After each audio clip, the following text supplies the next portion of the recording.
The following is a presentation of iRacing on PTR TV. We'd like to thank all of our channel partners for their support. Please like and subscribe to the channel, and we hope you enjoy today's broadcast.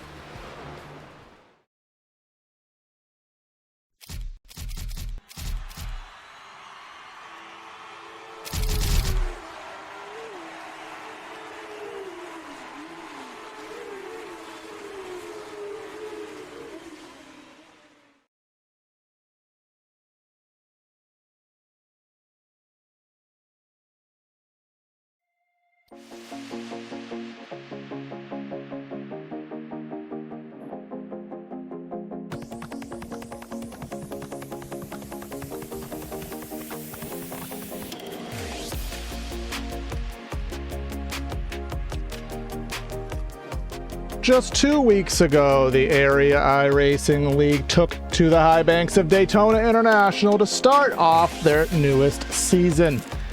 We have yet to leave the state of Florida 2 weeks later as we now head down south to the wonderful Miami-Dade County for the Homestead Miami Speedway. Every driver's favorite track with a variable banking running against the fence or right on the white line. The aging surface brings driver skill into the forefront, and with the new iRacing updates, we'll see who can master Miami. Welcome everybody to PTR TV for today's coverage of the Area Truck Series round number 2 right here at the Homestead Miami Speedway for 120 laps. Gonna be myself, Corey Silva, in the booth and pressing the buttons here on the truck, along with Brad Dalton to help us with the color commentary. Brad, so obviously Homestead, first of all, aesthetically, this place looks absolutely phenomenal after the most recent build, but more so than looking phenomenal, this track races phenomenally. Absolutely. Good morning, good afternoon, good evening, wherever you're at in the world, everyone. Always great to be here with Area. And as you said, Corey, Homestead, Miami, I mean, it's Miami-Dade County. It's gorgeous. I don't know what else you can really say about it beyond that, because everyone likes Florida, or at least I like Florida. Some people don't like Florida. I don't like Florida, man, but I do like Florida racetracks and Florida beaches. This track races phenomenally. There's a reason that Homestead Miami held the position for a long time at the tail end of the NASCAR season, because this track is just so much fun. And it's one that, I mean, even I can put down a good lap around, which, well, I don't ever claim to be a good racer, but when there's a track that even I enjoy and I can have a good time with, regardless if it's the road circuit or the oval, that tells you they're doing something right down there in Florida. Yeah, absolutely the case. This track has underwent 3 different configuration changes in its history since its conception in 1995. It was originally a 1.5-mile rectangle. Unfortunately, that track ended up being very grim with the loss of John Nemechek, Joe Nemechek's brother, then turned into a 6-degree banked oval with the same shape.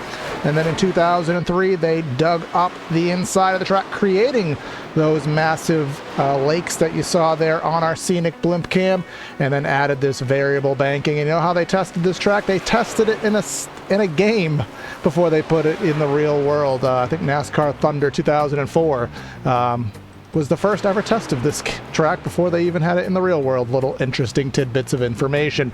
But we're winding down practice now, and then we will head into Q. And we have 43, it looks like, entered in our session, Bradley. So if I am a mathematical genius, which as we all know is not the case, I think we are going to have a field of which nobody is going home. Correct me if I'm wrong. I'm going to double check myself on that, but I do think you're correct as I look through the list, the sheets, everything here on our back end. I think we're going to be pretty good on that, which a lot of drivers are going to hear as music to their ears, because I know Daytona Go or Go Home was there were 10, count it, 10 trucks that didn't make it through. So that was a big moment there for race 1. Of course, race 1 was an absolute barnstorm of a series run. Mason Kane pulling it out by, I mean, a millisecond. It was ridiculous between him, Cameron Hearn, and Jonathan Evans. It was such a great run to see, and that is a That is a race that I'm almost curious if we're going to repeat here in Homestead, if we're going to see that close, that aggressive of racing through. Yeah, exactly that. We saw some great racing, three-wide racing throughout the field. A lot of damage. A lot of trucks had some issues. We got to be, up in the forefront with that. But the fact that everyone got them fixed up and were able to complete their races, and we still had a lot of guys finishing here. Now, when it comes to qualifying, Brad, there's going to be a lot of different strategies here. And again, just to bring up our race, you see the cameras here. They are brought to you by Whiplash SimCam. So a link is in the description there. You can check Whiplash out if you like the camera shots you do see. We have Philip Groner here. He is turning a lap, and he is right up rim riding the fence. But I will not be surprised if there's going to be a couple guys here that are going to be right down on that white line. Let's see what Cameron Hearn does here in 3 and 4. Yeah, Cameron Hearn going to send it through. And as you said, it's kind of that option of where do you want to run Homestead. You can make several things work here through Miami, whatever you're comfortable with. And it's kind of a give or take one way or another. Ryan Andrew there getting the fastest time down so far with a 32.9. And as we go through, Cameron Hearn 32.964 was the time to beat. And Cameron Hearn putting just a little bit further down. Again, this truck field really closely packed as they go through. They've got 3 minutes to get their lap in now. Jeremy Brown coming around. And where's Jeremy Brown find himself? Doesn't look like he's going to find. Yeah, he was just starting his lap here. So Seth Nolan, this is something that you will see. The iRacing update did account for a new lighting system, which does really add a layer of realism to the service. Aesthetically, there are some times where there's still little kinks to work out, so you may see some blinding effects, as you saw there, stretching reality a little bit, but all a work in progress. Here comes Seth Noel there, and just nearly, actually, it is the pole. Our timer had to update there. That number 1 goes in his appropriate position. Here comes Jeremy Miller, starting his lap, I believe. Yep, that will be the start of his out lap here, and he'll see what he can muster. Who else is on circuit right now? Brad Slaughter. Looks like everyone's going last, second, rear, right at the end of the session, trying to get those coolest track conditions. Yeah, and definitely would be a good option, I think, going through. Looking at 95-degree track temp here in Miami with partly cloudy weather. So 82-degree air. It's classic Florida weather down in Miami. It's nice, it's warm, it's hot. It's everything you'd expect, and you're going to have to really muscle this truck around. Keep it together as you come across the line, and Brad Slaughter with a 33.0. So you can see just how close the times are there. Brad Slaughter up at a P8. Plenty of drivers getting through times, and I don't see anything, really sticking out like a sore thumb, honestly. All right, here we come off of the final corner. Jordan Kuntz there in the 99. Let's see what he can muster, a 30.09. That'll be about a 10th off the pole, puts him down in 16th. Here comes Travis Beckner in the 28, one of our series sponsors, Hendry County Motorsports Park there, that number 28. Let's see what he can muster. He's going to be very, very low off the corner. I don't think that is going to be the momentum he needs. Yeah, he's going to be a few tenths of a second off the pace here. Again, finishing up qualifying here in about 1 minute's time. You said muster, and the only thing I wanted to do was just yell mustard for whatever reason. That was just, it's been one of those days, Corey, and I'm so glad to be here. 33.184 for Jake Fisher. Gabe Herschel will be bringing it across the line here, trying to put in a time, see what he can find. Yeah, he's going to be one of the last, if not the last. Actually, I don't know what's going on with his statistics there, because he did not run a 14-second lap. If he did, somehow 34 second lap there, and that's like he is going to be the last one, so that'll wrap up qualifying right there. So barring any awkward anomalies, it's going to be the number 89 of Matthew Batby. He is going to be our pole sitter. Then you can see the times, Brad talked about it at Daytona. This field was separated by mere thousands, maybe not thousands here at Homestead, but essentially our top 13 separated by 1/10 of a second. Now remember, we are fixed setups here, so this is all purely on the driver, but the different ways to get around here at Homestead Miami surely is adding to the little bit of variance that we do see. When you've got 40 trucks separated by how is this going to work? Somebody just joined last second. We have 44. Oh, so we're going to have to wait. We got our back end pings. We'll see if they're just going to get shut the door because they joined too late. But technically we have 44 entries. But now we are in warm up, which we got 5 minutes of it. It may run short. They may run the whole thing if we got to sort out who's going home. Yeah, I was going to say, when you have 40 trucks separated by 0.6 of a second, you know it's going to be a dang good race. 44 trucks now in the session. We'll give admin a second here and see what happens. We do have 3 end of lines that have to be served here on the outlap. Eric Wolf, Lee Norton, and Justin Anasogak, the 6, the 85, and the 88 truck, get kicked all the way back to the back of the field there on the race start, regardless of what they did. But I will go ahead and tell you that I believe Anasogak actually qualified near the back. So let's check out exactly what happened. Tanner Love is the one lonely DNQ. So Tanner Love, ain't getting I love you, buddy. We both tried pulling the same balls under the same pun. Ain't no love to Tanner because he gone. He is not going to make this. I don't know if we have a race title here. I'm looking at my race doc. The Homestead Miami 180, the Area 180, the Area Truck 180, the PTR TV 180, the insert sponsor here 180. Tanner Love won't be here for it, but looking forward to today. You did bring up the weather just a little bit ago, but I was on another graphic, so we'll bring up the graphic just now. 82 in the air, 93 track, virtual time around 5:33. And we are racing based on today's live date of March 18th. So the sun will go down. We will all but certainly end today's race under the lights, which means that track's going to go down, which means those lap times are going to go down as the speeds go up, Brad. I really think that it's going to change the dynamic of the race as the sun goes down, as the track cools off. It's really, really going to mix things up for these drivers, because here's the thing. Some drivers like a loose truck, and the thing with the fixed setups, it all goes to the driver, the driving style, and their preference. So it's going to be really interesting, at least for me, to see who goes where, and, you know, as that sun goes down, how the pace shifts, who gets faster, who gets slower, who gets more uncomfortable with it, who gets more comfortable with it. That's really what I'm interested in kind of seeing through that long run through the night. It's going to be fun to see. Yeah, it'll be fun to see indeed. Here is looks like we're going to run this session out. Jeremy Miller having some fight with the wall. And then remember, our pit entry here at Miami used to be running that access road across the bottom of 3 and 4. No longer. It is just abruptly going off that 18 degrees of banking, which does cause this to be one of the tougher pit lanes in NASCAR. You still do have to run the access road on the inside of 1 and 2 on your way out. But there's a lot of time to be had by pitting at maximum velocity off turn number 4 if this does go into green flag stops. Yeah, I think green flag stops are all but a given here tonight, so we'll see how they handle it. I think green flag stops, I always like it because I think it mixes things up, even though, you know, people don't like to practice them, Corey. That's the one thing that I will say, is that people don't like to practice them at all. So if somebody has practiced them, I think it'll make life a little bit easier, and I think it'll be fun to really, really watch. Something I do want to shout out, Corey, is Coast to Coast Sim Racing's co-owner and open driver Sean Farr. Yeah, Sean Farr, him and his wife welcomed their baby daughter into the world last Thursday. He's not racing for obvious reasons, because if he was racing with a newborn, then that'd be quite the male risk to take.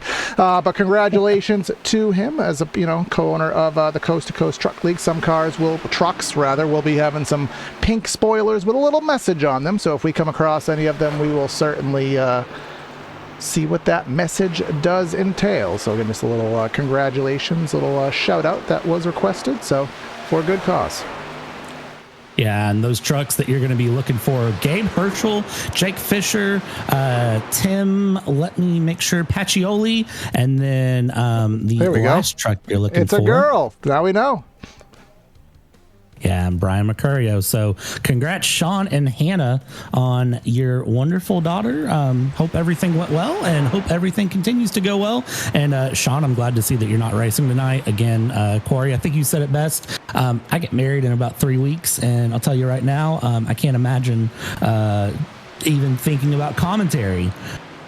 Yeah, there are some difficult decisions there. As a father of three, I've been down that road 3 times, and you'll find your time. It may just not be right away, but what will be right away is the starting lineup. Before we do that, just want to give everyone a thanks for tuning in here to PTR TV on YouTube. Make sure you like, share, comment, subscribe on the YouTube side of things. And if you're watching on Twitch, of course, like and follow the Area iRacing Twitch. But let's get our race started off with our sponsor by Central Mobile Homes. Looking for a small or large home, a new shed, or Triple Crown trailer? Look no further than Central Mobile Homes. They've been proudly serving Florida customers for 29 years with a plethora of small and large home floor plans, shed designs, and Triple Crown trailers. Available in LaBelle, Okeechobee, Clewiston, and Sebring. Head to centralmobilehomes.com for more information. But let's give you guys the information on the starting lineup here today, Brad, here at Miami-Dade Homestead. And as we get this starting lineup here at Miami, Homestead Miami going, Matthew Batby is going to be kicking us off in the number 89 on pole. Outside to his right will be Seth Noel in second place in the number 1. Ryan Andrew bringing it third. Jake Nichols will bring it in fourth. From there, we're going Ricky Springer in the suit going in fifth place, and Tanner Bethea in sixth place. From there, Joshua Balliet in seventh. Brian Mercurio will be in eighth. From there, ninth place, Philip Groner and Brad Slaughter Jr. rounds out the top 10 here, Corey. 11th, we'll find the likes of Peyton Howell and Connor Horn in the 12th spot. 13th is Timothy Pacioli, and then Jalen Handcamp in the 14th spot. The likes of 15th position will find Jeremy Miller out of New Jersey. And then where is Danny? He is going to be in 16th, Danny Ware. 17th, Rocky Boyd, not the first or the second. It's Rocky the third with Jordan Kuntz in the 99 in 18th. Rounding out our top 20, Trey Edson out of NASCAR Country in Concord. And then Indiana's Garrett Grant. Yeah, looking from there, 21st, Lee Norton, Alex Chilka in 22nd. From there, we're going 23rd, Jeremy Brown, Cameron Hearn, 24th. We'll see what that 87.4 can do. Daytona's winner, Mason Kane, 25th, Garrett Conrath in 26th, Caden Diedrich in 27th, and Jake Fisher in 28th. From there, we're going 29th place, Forrest Smith and Travis Beckner in that number 28, the Hendrick County Motorsports number 28 in P30. And then rounding out things here, we got Tyler Hallman, Ben Pierce in 32nd. 33rd will be Bryce Senesac with Gabe Herschel in 34th. 35th, Dominic Privy, and then Adre Stravato, 36th. 37th, Devon Johnson with Tanner Love in 38th. And then we got Wolf, Dennis Lacados, and a Sogak and Pravit. That will be it. I'm sure we said Tanner Love's name at some point or another, but remember, DNQ for him. I think we'll get 2 pace laps there, Brad. Hopefully we do, because I'm planning for it. That gives us time to go over our race details here. 120 laps, no stages here on the evening. 4 sets of Goodyears with a full fuel load, estimated probably between 50 to 60 laps. I would take a gander, not outdoors. And fixed setups with 3 potential green-white checkers if the need avails. I do really think if these drivers settle into a rhythm here in Miami, they've had a couple weeks off, don't get me wrong, but the one thing these truck drivers have given me here, they've given me the faith that if they can get in a rhythm, they hold that rhythm, they run it long. So we'll see here how the drivers handle this on the long run. I do have, I really think Coast to Coast, and I'm not just saying it because their co-owner just had a child, but I think Coast to Coast are probably going to be in a good position here tonight. I'm curious to kind of see where everyone lands through on the night. That number 89 of Matthew Batby was quick in qualifying, but again, I say it all the time, Corey. You hear me say it a lot. And if you're new to PTR TV or area, get used to me saying it. It's one thing to qualify and be quick. It's another to be quick on a long run.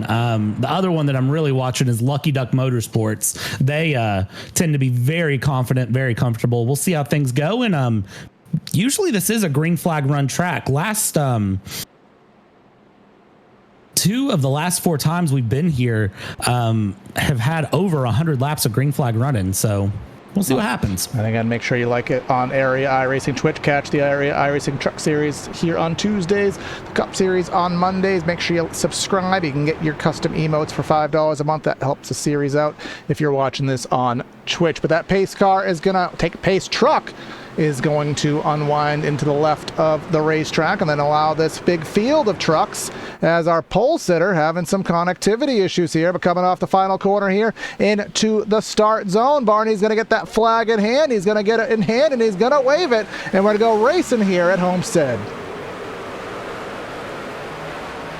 Everybody getting across the line here pretty well down into turn 1 and 2 for the first time we send these trucks around, and it does look like everybody pretty well trying to hold on to it. And you already see in that mid pack going 3 wide, spreading way out. Some trucks staying way against the wall. Up in the front, let's go ahead and take it 3 wide there for second place. Why not? Nichols, Batby, Andrew trying to shake things out, but Seth Noel holds on to the lead here.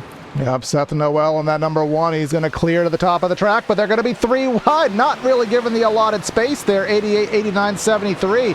Nichols giving the push to the 1. The 1 is going to choose to go to the bottom of the track, and this is where you're going to have all of the different lines at play here at Miami. The 20 degrees of banking at the top of the track, the 18 on the bottom, and then they come together and side draft their way down the back straightaway. I swear this track is not a super speedway, even though the drivers are going to act like it's one the way they're going to drive it.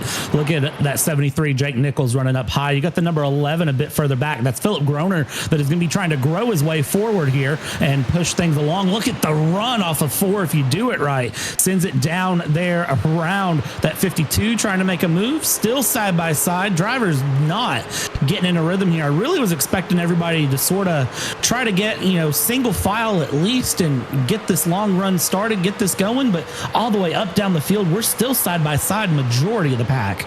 Yeah, we're side by side as everyone is just navigating this racetrack and finding where they want to run, finding the appropriate lanes, because remember, you do have the different bankings, but also that does change the tire situation. Where do you burn the more tires? Where are you putting more load on the car? Are you expecting this to run green? If it runs green, might only be 1 pit stop, but if it doesn't, it's going to be a tire strat competition. So a lot of variables as you're slicing and dicing here. Well, the thing with the tires is you have 4 sets of tires in the pits. So if you really need tires, you can get another set. But as you said, if we're running green flag runs for a long time, which it is possible that we could see these guys go over 100 laps without a green average, you're going to see a caution, if you see one in the first 20 laps or so. The closest we've got. Oh, there's the spin. There's a spin. Tanner Bethea there. Did he? I'm not going to call anything out yet because I don't know if we saved it yet because we're 4 wide coming through the back straightaway entering turn number 3. Not going to call anything out yet because we're still 4 wide, but preliminarily, all right, I'm going to say it. He saved it. That was an absolutely crazy save. Let's get a PTR TV replay here. Look at this. That was a net code, but...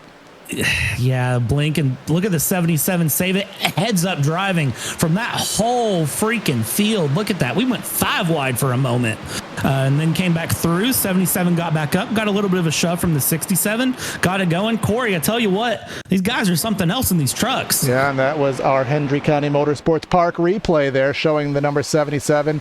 And this is the first time we've ever done it on the channel for this league anyways. We are going to give the number 77 of Tanner Bethea the Ricky Rudd Save of the Race Award. How did you save that car? Well, I'm just so daggone good. Ricky Rudd, 2001 Chevy Monte Carlo 400. Anyone old enough to remember that race would know where that was, but the Rooster getting the Save of the Race Award, giving it to Tanner Bethea there. So that's a lot to be said because there's still over 100 laps and somebody else could easily do a good save, but we're going to give credit to him right now. This is all in the mid-20s. That's on screen, Jordan Kuntz there. And then to his outside is going to be the number 49 of Derek Conrad there. Again, him using that top of the racetrack, and just look at the momentum you build up on exit.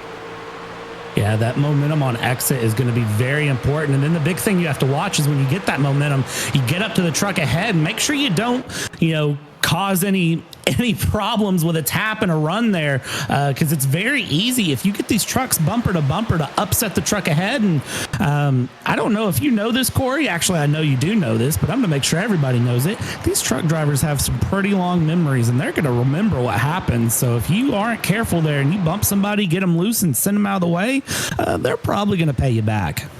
Well, they're going to pay you back, but they also have to do it in a very cordial way that's not overly obvious. So typically we don't see it here on the speedways, but we do have a caution, and it's going to be the 9 of Josh Praveet there. I know we have a pronunciation chart somewhere, Brad, but why would we? We've lost it. Let's see what happened to the 9. Oh, yeah, that was just a situation of 2 trucks going for one piece of real estate, but you know, we always like to put our little writing in the sand here. Yeah, we do. Let's see how this happened. 9 to the high side, 85 to the low side, coming around. 85 wants to drift up. 9 comes down though. Yeah, I mean, the thing with racing did you save is that car? the guy. It's always the responsibility. Well, I'm yes, just so Ricky damn- Reddiff, we know that. You know, we know. But the thing with racing is that the passer has to make the pass clean. But a lot of times, as the passer, you kind of make assumptions as to what the guy in front of you is going to do. And in that instance, I think that the 9 expected the other driver to run higher up the track than he did. And he didn't, therefore it caused that incident. But we do have a little bit of a split bag here. It looks like the 82 of Mercario, he is going to pit, and we'll see what kind of service is being done. Is it going to be fuel only? Is a set of Goodyears going on? No, there will be a set of Goodyears going on. Yeah, and honestly, like I said, you have 4 sets in the pits here. I go ahead and take the tires personally.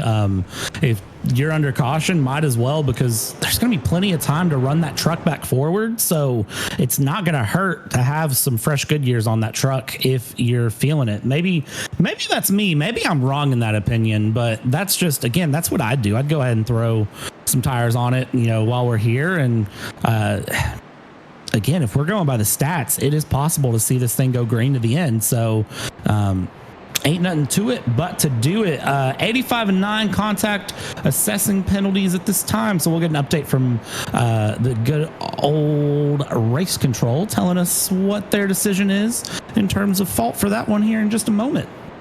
Yeah, and that pit stop for Mercario takes him all the way back there. You can see on the right side of the new feature here, we've had a little bit of an update to the overlays that I've done on the back end. So it'll show the pit stop times for those who pitted. But the first pit stop back there, it'll put the 82 back to the 31st position on 11 lap old tires. He did take a set of 4 there. So that's, you know, we really didn't pay too much attention as to what the fall off was there in that, 12 lap run comparative to our qualifying times. But we'll take a gander at it once we get back to racing. The 73 of Nichols hasn't really been touched thus far outside of the first few laps. So we will see indeed if this time by maybe that 88/8. I think we have a little bit of a number mismatch on the front row there. That number 8 of Ryan Andrew. We'll see if he could do something. But also Seth Noel, our pole sitter, back to 3rd. But he may be able to do something here on the opening restart. Or the first restart of the race, rather.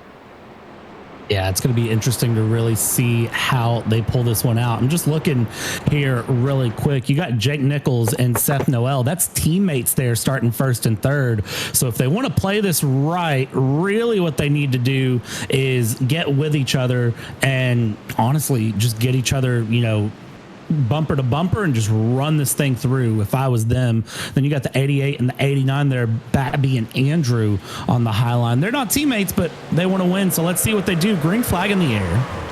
Green flag in the air here. Let's see what happens off into the turn number 1. Typically the first lap of a restart, you want to be on the inside lane. The momentum is not built up yet. So the geometric distance tends to be the fastest, at least on the first half of the lap. And now, coming on to the back straightaway here at Miami, we are up to full song. And now we will see who wants to go where. Those lines will come into play. And look at the 89 of Batby going all the way up to the fence. But he's having some massive issues. He may actually get that connectivity flag here that is released on the service. Yeah, we'll see if he does. And if he does, race control gets involved at that point too. And they're going to grab him and say, nope, nope, nope, get off the track. And they will send him to the shadow realm if needed. 1 point given to the 9. 9 was given the fault for that accident there on lap 9. So that is 1 penalty point towards the 9 as we run through. Look at these trucks getting wiggly off the exit of 2 here, Corey. They're not settling in, and the trucks just don't seem comfortable on the exit. Again, fixed setup, so a lot of that comes down to the drivers. We've got 3 wide in the background there, and as they come through, look at this. They're going to exit out, and then they kind of they all get a little wiggly. I don't think that's the track being that slippery. I think it's just genuinely how the trucks are running fast right now. Whiplash Kim's on-board segment here. You can see we're on board with Brian Mercario there. He is the one who pitted, and he is trying to work himself through the field. He started, I think it was 34th, 35th, somewhere in that ballpark. Well, he's already got himself into the top 20, I believe it is right here. Yes, he is up to the 18th spot, up about 15 positions from the restart. So those tires clearly coming into play here as he's going to take a 3 abreast here into corner number 1 underneath the 35 and the number 49, Ware and Conrad, that is. So clearly these tires, they mean more after 10 laps than I expected them to. I mean, fresh tires are going to give you extra grip, and you'd be amazed at what that little bit of extra grip can do. It can really, really change a race as we run through here in that 82, going low again, holding on to it, getting the run down and around, bring it up the main stretch. Look at the field spread out there, and we're starting to see more of the single file run here up in the front. The mid to back of the pack is really where we're seeing things not settle in here as they go through. That number 7 on the low line to the 51. This is the battle for P5. Springer, Ballet going through, and who's gonna ballet? Who's going? I don't know any big ballets, honestly. The 51 gonna go low and try to go around that number 89 of Batby here with Ballet just in the background. Yeah, that bottom of the racetrack, again, that is the least amount of banking that Homestead offers, so sometimes it is harder, a little bit more wear on the tires to run down there, bogs the momentum down. And now here we come to the other side of the racetrack, and now we see a little bit of a shift in lines. Not as many people running the top, but one thing I do want to point out for the fans at home, remember, as a track cools down, it gains more grip. If a track is not in the sunshine, it gains more grip. And what we'll see in turns 1 and 2, Brad, as the sun goes down, unlike Kenny Chesney, it does not get hotter when the sun goes down.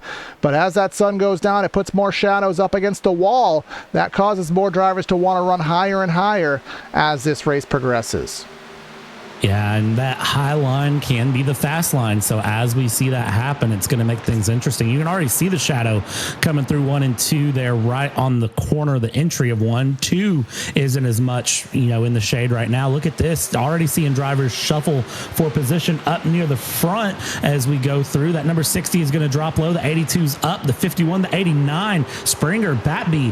This isn't Jerry Springer. This is Ricky Springer here trying to make a run, trying to make a move. And here we go through down the main straight. 2 by 2 they go. I see 3 wide in the background. Send it 2 by 2 into turn 1 and 2 and try to hold on to it where you can. 1 and 2 are really starting to come to the drivers. And here comes a gaggle to cue the likes of Mr. Matt Malone here off of turn number 2. They were 3 abreast. There's still 3 abreast in the back. We see a little bit of a blinker back there. The number 30 of Jeremy Miller there in the 17. He is, in the 17th spot.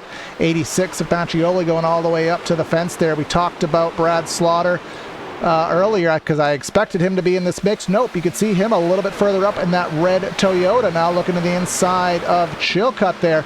35th to 9th in about 11 laps of on-track racing. That is the effect of fresh tires here. We'll bring up a perspective on best lap, worst lap. Slaughter, a 33.3 as his best, a 34.1 last time by. That's 0.8 of fall off. That is nuts in the course of 11 laps. It absolutely is. I mean, it's kind of ridiculous how quickly tires wear in any oval series, in my opinion, especially these trucks. These trucks can be rough on tires sometimes if you don't drive them just right. If you get leaning too hard onto those right-hand side tires, I mean, they're just going to drop off and go away quicker than really you can do anything about it. So I said that you know. And I screwed up, by the way. I screwed up my Brian and Brad's. I was talking about Slaughter in the manner that I meant to talk about Mr. Brian Mercario. Chat kind of corrected me on that one. 35th. He's up to third now.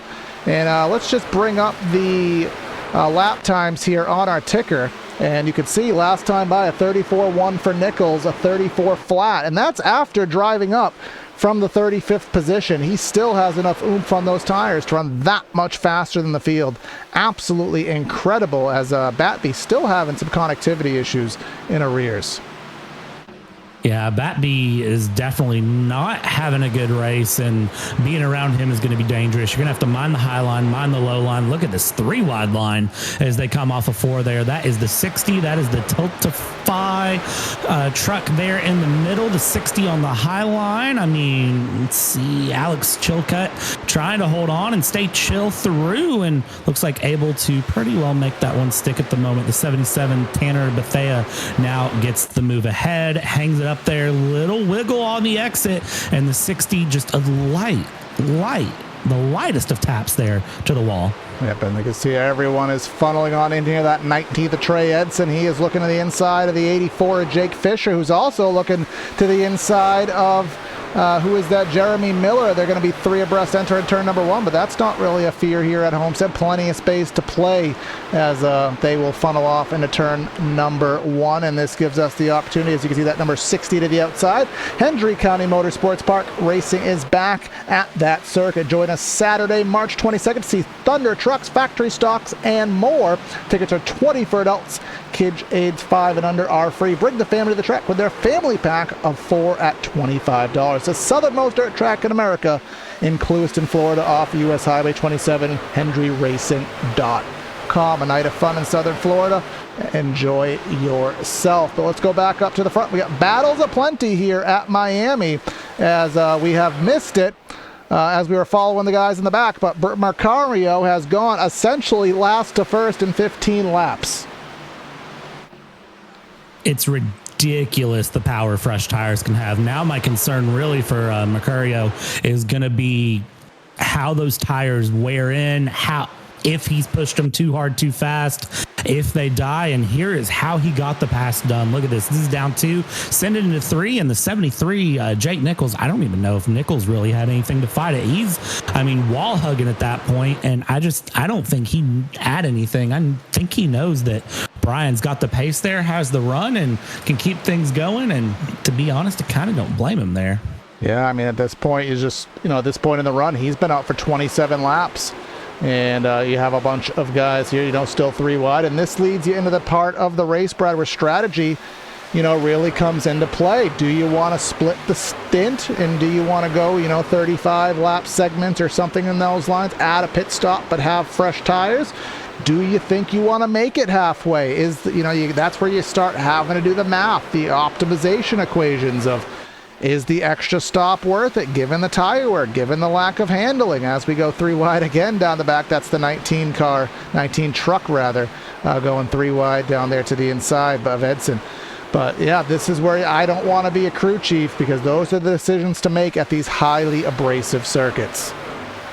Yeah, and the good news for the drivers is they're going to have people helping. The teams are going to have people helping to do that calculation. They're going to be able to talk with their teammates, get an idea of what's where, get a good figure of what to do when as they go through, and get things figured out. And also, I don't know if you want to look coast to coast, but you're currently sitting P1 and P4. You're in a good little position here as we run things around. So yeah, Pacioli doing a great job here as well.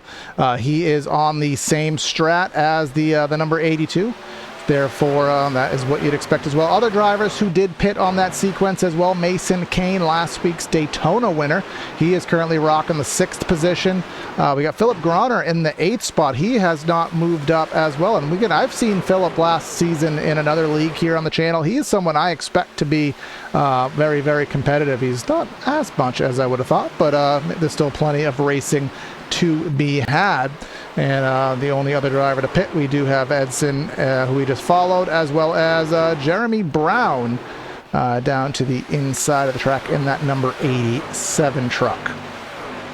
One of the things I'm looking at right now too is Mason Kane. Mason Kane's found his way up into 6th place. Started way back in the pack, back in the back 20s, 25th to be specific there. Thank you, Corey, because I was struggling to find it on my side. But so he's got his way up quite a bit there into 6th. One Daytona last week, again by honestly a cat whisker, if anything. So we'll see. I'm sure Mason Slaughter Kane is bounces off the apron into the Oh! 77. He's trying to make Bethea do 2 Save of the Race awards there. But does recover from it. That's something that does happen at some tracks. I do it a lot at Bristol and Dover personally, or in Nashville's another track. It's easy to do it. You bounce off the apron trying to run the paint the white line Harvick style, throws you up the track, and you have to hope that you have a little bit of real estate to work with. Somehow, again, thankfully, that all drivers are able to keep that together and keep going straight. These trucks have some perseverance here that I was not expecting. Usually the trucks have a rough time. 81 now sliding high. He's loose. Yeah. He is loose. Yeah, he is in Alicia Keys mode because he keeps on falling back through this field. So he is going to be praying for that pit stop. He may be one of the people who takes that early pit stop. Here we come with a battle up for the 5th spot, 4th spot to be specific, actually. I think Noel, I can't tell who is the comer, who is the goer here in this situation. It looks as though the one is, I can't say that. He is the one trying to go forward. If you piece together, you'll know why I don't want to say that word. But he's going to go to the inside and try to go 2 for 1 here as Jake Nichols is starting to fall, as Pacioli has passed him. Again, those 2 guys that pitted, they are those What's on Tap truck as well as the Rebel Rabbit Coast to Coast trucks. They are currently making advantage of that strategy call.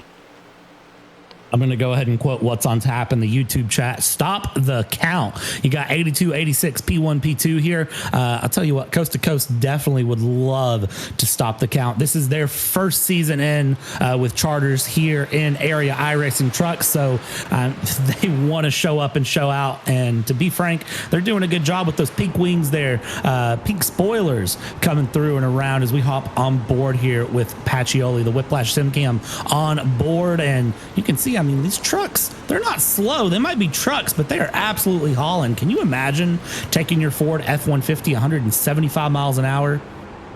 Yeah, I would not like to ideally do that, especially going around the banking here at Homestead Miami Speedway. But yeah, we are looking to have a battle for the lead, and how aggressive the teammates fight, I would imagine very cordially. But I mean, you see the Hendrick guys, they race like they hate each other on the circuit, so who is to say? But coming through 1 and 2 here looks very, very similar.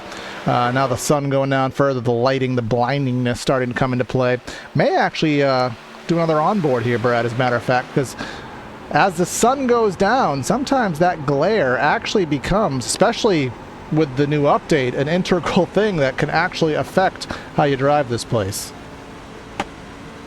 That it can, and it's always interesting to see how the drivers handle that, because it's something you have to remember, and it's something that drivers, it gets frustrating at times when you're a driver and you have that, that blinding sun coming in your face going into turn 1. You can only do so much about it. The 9, the 24, and the 81 are out of this race by their own decision, it appears. So Josh Previtt, the 81, and the 24 all have left this race of their own accord. Not sure what that's about. One of them is also Brad Slaughter. So we'll have to see Brad Slaughter, Caden Diedrich, and Josh Previtt out of this race. There we go. You can see the different lines. That 86 running in that middle lane. He's being privy to 1 extra degree of banking here, which gives you a little bit more of that run. Now let's see what happens. Woo, so close to the safer barrier there was the 82. And again, using that higher lane is the 86 Apacheoli. That gives you that run on the exit. And now he's going to be presented with a chance, a choice. Does he want to sling it down to the inside, or is he going to wait until he gets that perfect run on the top? Well, you might get a perfect run on the top if you go and rim ride it. Let's see if the momentum builds off corner exit. And as they come on corner exit here, it is going to be that little bit of rim riding again. Remember, these are teammates, so they're going to be a little nice to each other, I would think, but maybe not the nicest as they come off the corner there. And it is going to be a lead change. 86 in the lead. Pacioli will be your new leader. Mercurio will be in second, but still going to be a 1-2 as it sits for Coast to Coast as they go. And now look at this, bit more of a battle. Groner in the back here for 609 Motorsports, having a bit of a run, a bit of fun here as he goes through. He's got some company behind. Things are going to get pretty difficult for the 11. Yeah, Jake Nichols back there in that 73 car. Every time I hear Jake Nichols, is Jake Nichols the guy that's Joe Nichols? Who's the one who sings "It's Sunny in 75"? Is it Joe Nichols? Yeah, it is. Someone in the chat, who sings "Somewhere Sunny in 75"? Because every time I say Jake Nichols, I think of that song. So don't mind me there. But we are lap 40 into this. Remember, a couple guys, our top two, have a little bit more fuel in the cell. They have that opportunity. Do they want to pit later? Are they going to pit? Actually, that's a good point there, Brad. Are these top two going to pit with everyone else, or are they going to stretch it because they have that extra fuel, assuming this stays green? Well, they're teammates, so they can also get away with pretty much whatever they want to do. They've got the extra fuel if they want to run. Really, if they want to be the ones to set the pace for when the pack pits, they can pit in. This 89 Matthew Matby Hendrick County Motorsports truck going through, I mean, is going to be on a different strategy. So if you are those front two teammates running through, you kind of get the say so of what you want to do. They're going to be talking with their crew chiefs. They're going to be talking in the team and kind of figuring out where they want to run and where they want to do things. And really, if they're smart, if you are smart on a green flag run, you pit with teammates. Y'all call it together. You go in together. Y'all. So sorry. Listen. Oh no! Forget the strategy. No, we never done. mind. 40 truck of Doug Denise. Hashtag Rolla Strong. I actually do have a friend who specifically lives in Rolla, Missouri. They just had a pretty significant a tornado rather, run through there, caused mass destruction. So that actually kind of hits me because I know I have a friend there. But either way, let's see what happened with this caution. 40 to the top, 51. That's another one of those situations of two trucks, one space. And I saw a little bit of wiggle in there, Brad. We'll try to dissect that a little bit further. Yeah, let's get this PTR TV replay pulled up. Oh, I don't not a believe we're meant to have a side-by-side. side-by-side. There we go. Replay. Let's not get the side-by-side too early here. And that's a 40 done wiggly. Yeah, 40 pulled a... oh, God, I'm not even going to make the joke. I'll let you make the joke. That's fine. I don't have the joke, so please pull it. A wiggle, wiggle, wiggle. Oh, okay. But everyone coming down pit road now. And there's not really going to be much of a question at this juncture. It's going to be 4 tires and fuel for everybody. And that will be one less set of tires to play with for those coast-to-coast guys and a few others. As everybody comes in, I don't see any mistakes at all, which is, of course, a good thing. It'd be hard-pressed to see any 2-tire stops at this point. You'll see the pit times on the left side of the ticker, or the right side of the ticker there. We'll see how long everybody spent in pit road. If there's any 2-tire or significantly short stops, I would highly doubt that. Bryce Senesac there, did he stay out or did he drive through his stall? Bryce Senesac there, he drove through the pit. He did go into pit road, but did not stop in his stall. Probably not a good decision for Senesac to do that, if we're honest. I would imagine he's just going to do a shameful little inside loop and run that thing around and go right back in.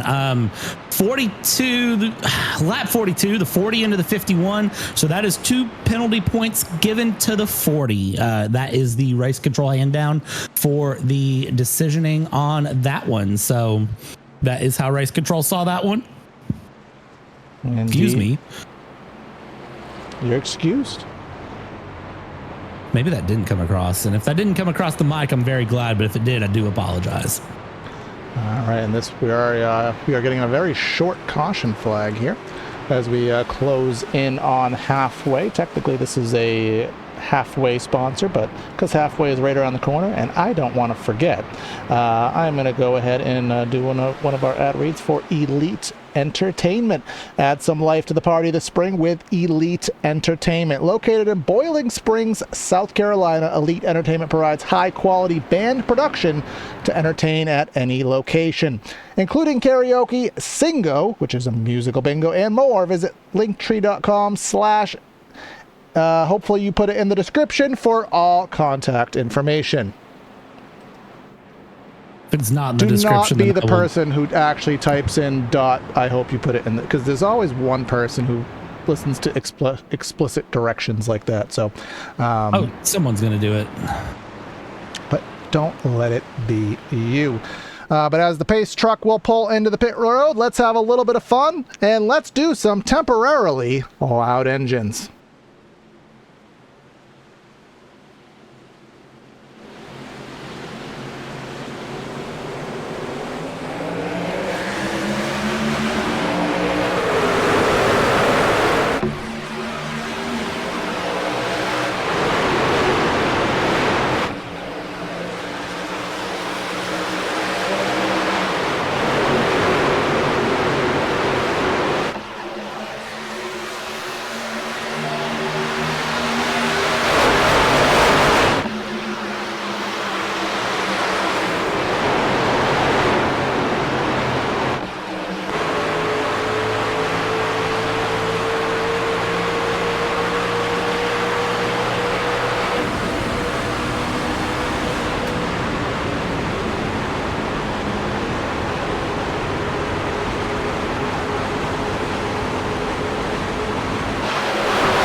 Alright, hope you enjoyed some temporarily loud engines. These various NASCAR trucks making their, what I assume to be about 600 horsepower. I don't quite have the exact, because we don't have Mike Nouse this week, who had all those very specifics as he was last week with us. He'll be back hopefully next week. But Timothy Pacioli is up front, and he is in a cluster with his teammate to his arrears, and Jake Nichols, who led quite a few laps earlier in the affair.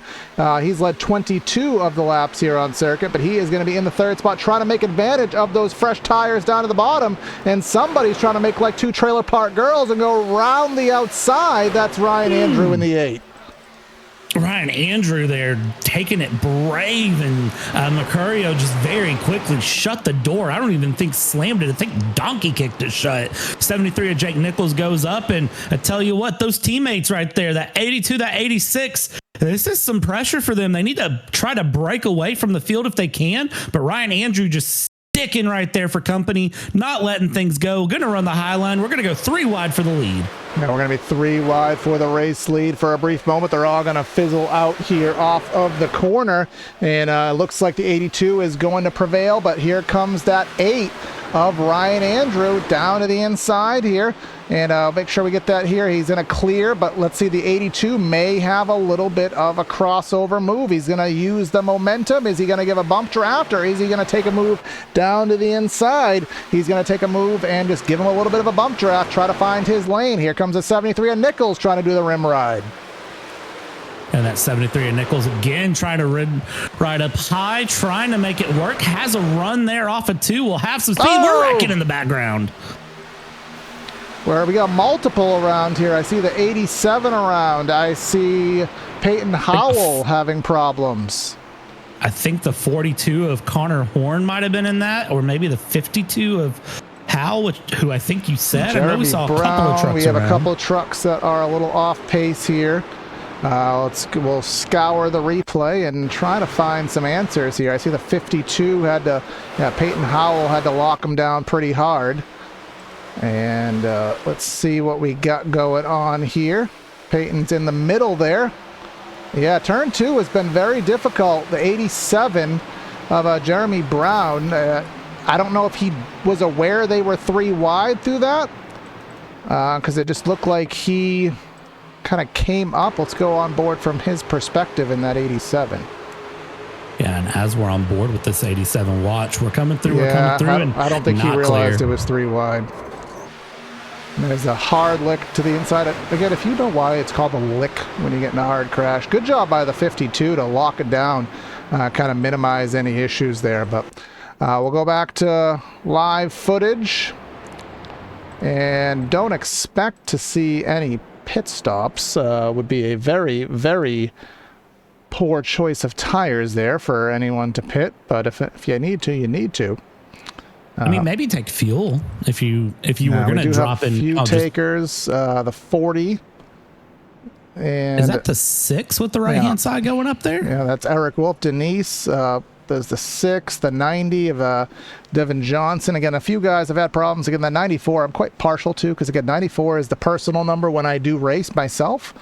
Am scheduled to race tomorrow night in a non-broadcasted lead. I don't win anymore because I'm terrible, but either way. And this will take us very, very close to halfway. And again, just because I want to get all my ad reads in and I don't want to miss them, I'm going to do this, pretend it's halfway ad read. The High Banks podcast, if you're looking for something to listen to on a ride to work, or while you're supposed to be doing work, or on your little bed snooze, you can listen to the High Banks podcast. 2 blue-collar guys, Nick and Alex, talking about NASCAR and more. Listen to episode 228 with league owner Jacob Bell, available on Spotify. If you use Apple Podcasts or Pandora or anything like that, can't make any guarantees, so you'll need to download Spotify. And honestly, if you don't use Spotify already, I am questioning your taste. What's wrong with Pandora? And that is coming from...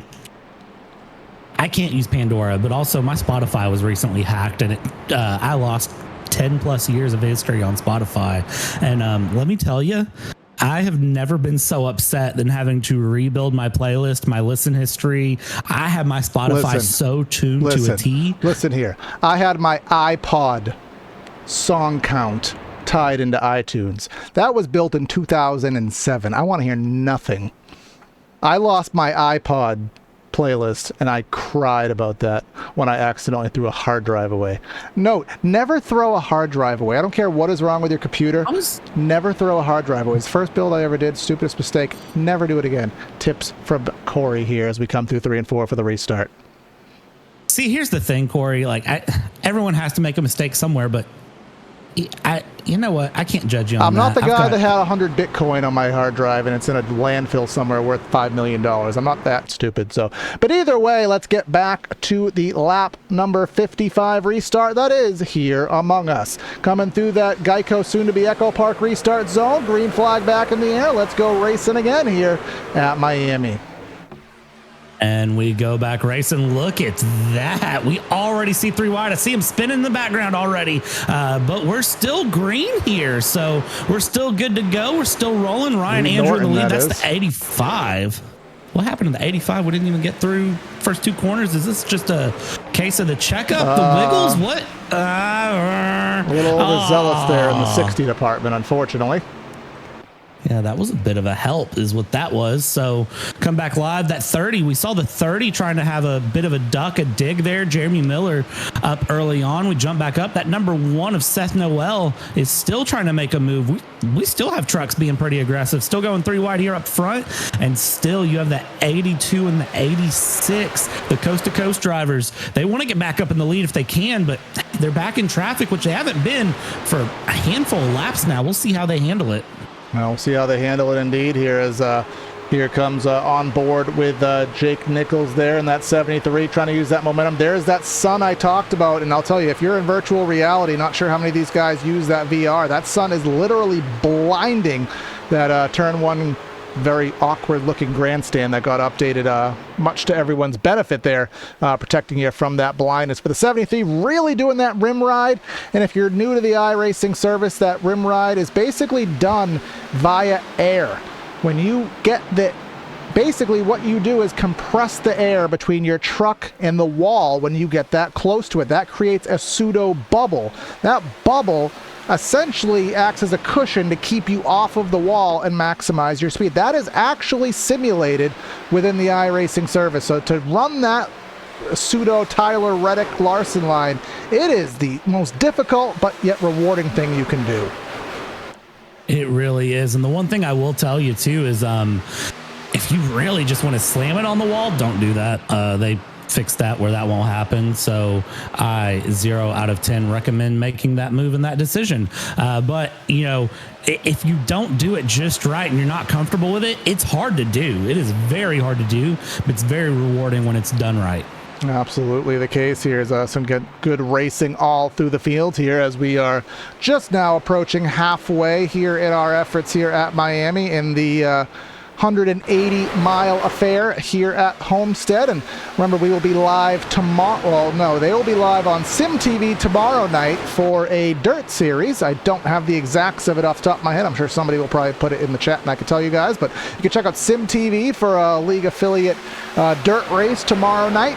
And we will be back on PTR TV and the area Twitch on Thursday for the Florida Estate Builders Pro Series, which will feature the Xfinity cars at this very same Homestead Miami. So make sure you stay tuned for that. And if you missed Monday night, the Cup Series, you can check the IDK Player YouTube channel with John Ramos there. A phenomenal job he does week to week on his different series. He showcases that Cup Series on Mondays. So make sure you check out everything what the league has to offer as we got some good battles still going on at the front of the field, including for the lead.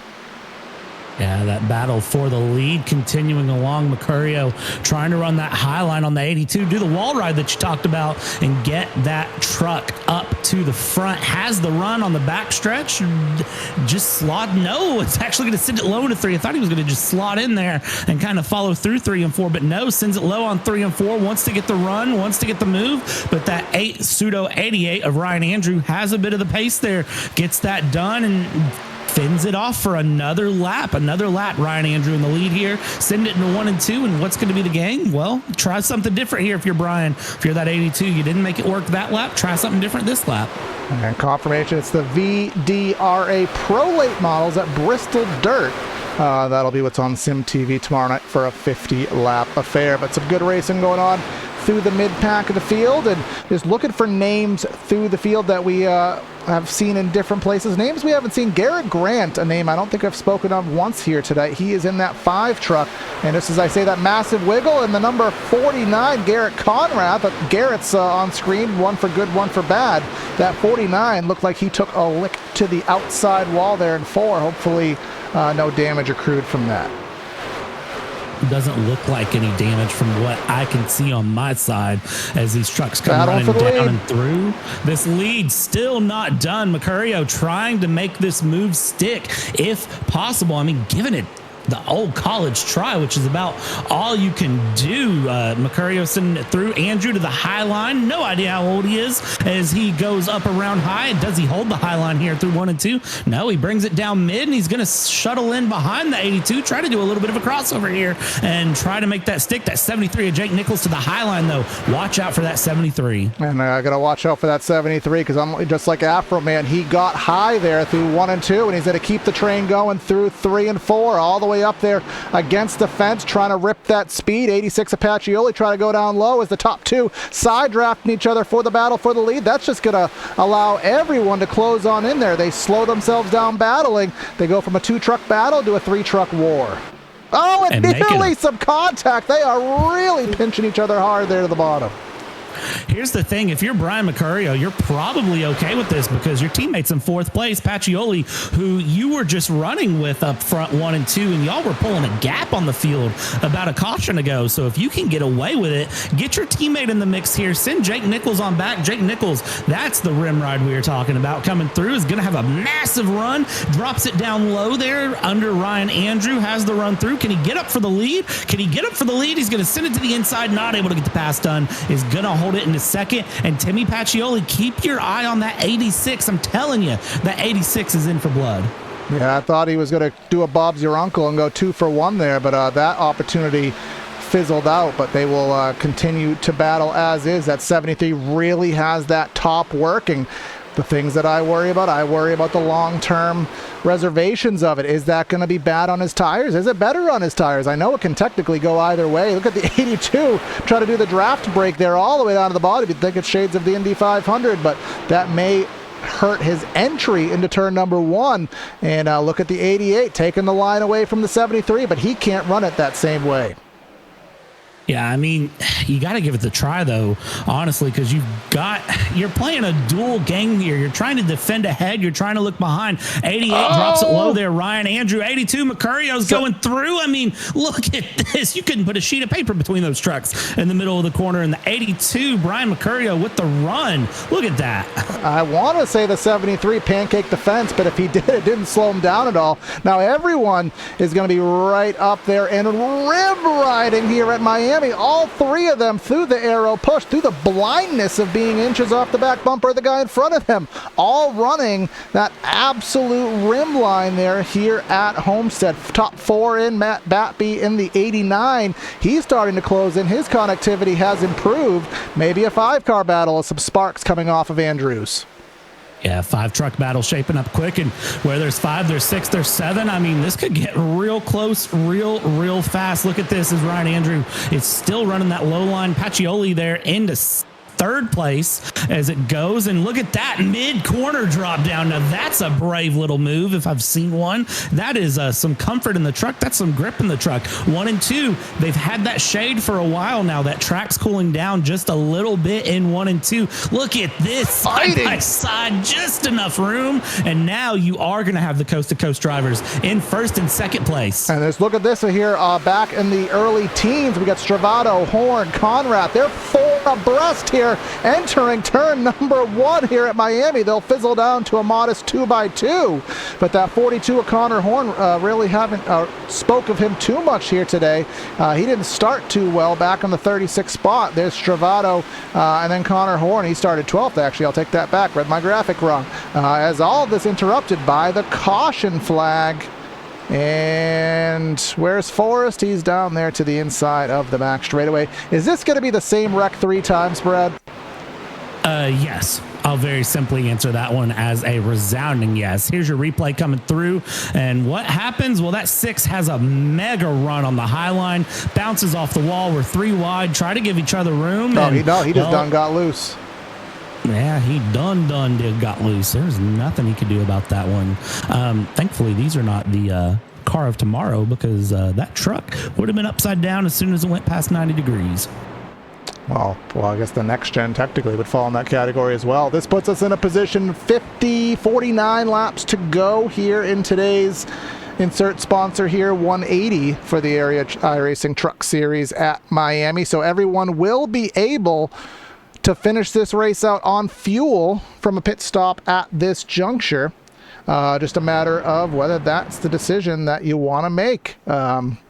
I would imagine, I don't think they'll be able to split it from here, so I think the strategy is really kind of in the bag that you're going to go from here until the end, barring another caution flag. So we'll keep an eye on the pit times, and I can't imagine any strategy calls to be had, but maybe that 1 second faster stop that your crew could pull off, maybe that's the difference between coming out 3rd or 1st.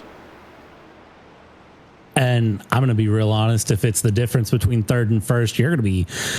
If you're the guy in 1st, you feel real good. If you're the guy in 3rd, you're heartbroken. Look at this. The coast-to-coast trucks just flying out of there, trying to get up in the front, and they do just that. Even though Ryan Andrew with a faster stop than both of them, they were pushing the limits there for, I think, for pit road speed, and just able to get the 86 and the 82 out of there. Look at that. They pushed that one hard, and, well, they're going to be right where they want, 1st and 2nd. Yeah, and it's not always the entirety of getting, the fastest stop, because the driver has the say in it when it comes to entering the stall. Some guys they have that hard lock on the brake. They know exactly how hard that they can put that brake power down on exit to get into the stop. And they also, you want to do a little bit of a burnout exiting your pit, but you don't want to burn out too much, because that costs you time. Some guys have that down, and some guys know how to manipulate the pit speed and not get penalized for it. I ain't that good, but some of these guys are. As we continue pacing here at Miami, some little statistics to be had. 38 still on the lead lap. Jeremy Brown, 22 laps down in 39th. Brad Slaughter, Caden Diedrich, and then Josh Praveet are the only ones out of today's race. I'm looking here. Gabe Herschel in that number 80 is on his 4th pit stop of the night. And then also you've got Casey in that number 50. Let me double check how to pronounce your last name, Casey, as we are still learning all these drivers. He did tell us, and I saw it somewhere. Lacadis. Yeah, okay. Lacadis. That's how I've got it written down. So that is Casey also on the 4th pit stop of the night. And one more driver on the 4th stop of the night, Doug Denise. Or Denise. Yeah, Denise. Oh, yeah, he was involved in one of the incidents earlier in the affair. So, but to the point that I think our live audience is making us aware of, I may have to pause this thought because the lights are out on the pace truck. And are we going green this time by? Survey says yes. Yes. So it'll be the 82 and the 86 to get us going into the Echo Park / Geico restart zone. Green flag of the year. Someone peeling off at the back of the field, but the 86 gets the restart he desires, and he'll get that lane choice up back to the top, and they will flail out and turn the middle of the corner. And as they come down here into turn 1, turn 2, look at that run that they're all going to have here as they exit the corner. They're going to send this thing down this back stretch. Do what you can here, and really single file for the first 10 as they settle it in here and they get kind of comfortable and go through. And, well, as soon as you get comfortable, that's when things get dangerous. And look at this. Ryan Andrew was pressuring all before the caution. Here it goes. Bring it back and go ahead. Just a second verse, same as the first. Let's go ahead and start pushing the pink wings where you can. And, well, if you're the 84 Jake Fisher, get up there with your teammates. Let's make things interesting. And there we go, 3 wide. The 77, remember, he won our Ricky Rudd Save of the Race Award for an amazing bit of driving very early in the event. He wants to get the race award as well. Doesn't just want to get the participation trophy. He wants the main one. He's getting himself feisty here within the top 10. Seth Noel, he started up front, led some laps. Hasn't really been a factor about midway through the event. He is back there. Tanner Bethea just talked about him. Let's go back a little bit further. Names we haven't spoke about. The 13 of Adre Stravato. He is looked to the top, and he is in a tight 3 wide with the number 49 Garrett Conrath and the number 11 of Philip Groner down there on the back straightaway. These trucks are not done at all. They're feeling feisty tonight. There's something in the air. It's round 2, 3 wide, almost 4 wide. Keep 3 by 3 by 3, disorganized 3 by 3 as they go through. But Corey, I don't know if you feel it, but 43 laps to go here. There is something in the air tonight, and these trucks they're feeling away tonight. They are feisty. They're feeling competitive, and I think everybody thinks they're the winner tonight. Nobody's here just to participate.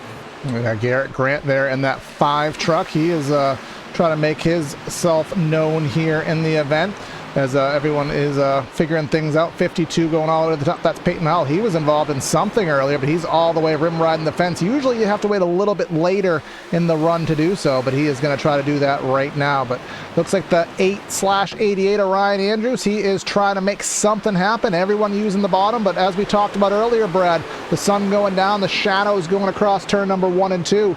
All of turn 1 is shadowed now. So that would take away that advantage the top has a little bit, because that bottom is going to gain some time.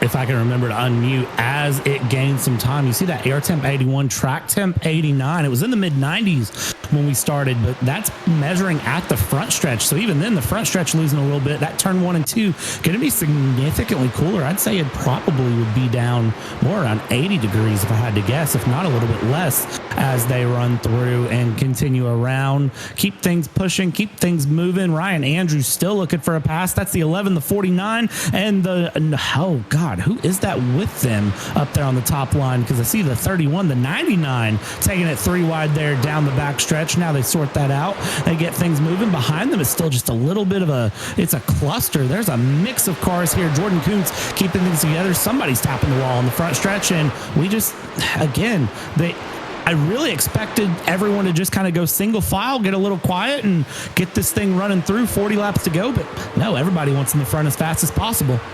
Jake Fisher just squeezing his way to the outside of the 81 of Bappy there, the E-Racer Firecracker 200 winner. That's a very, very prestigious race here at iRacing. I know Parker Kligerman and company usually a part of that. Sometimes Dale Jr. is a part of it as well. So obviously a big accomplishment for him there. But side by side to the inside, it looks like luckily Bappy's connection has tidied on up. Whether that Spotify download completed, the Steam update completed, or maybe little brother Bobby finished his Call of Duty session. But whatever it is, that connection has improved, allowing that 89 to race more comfortably, which is what we want to see.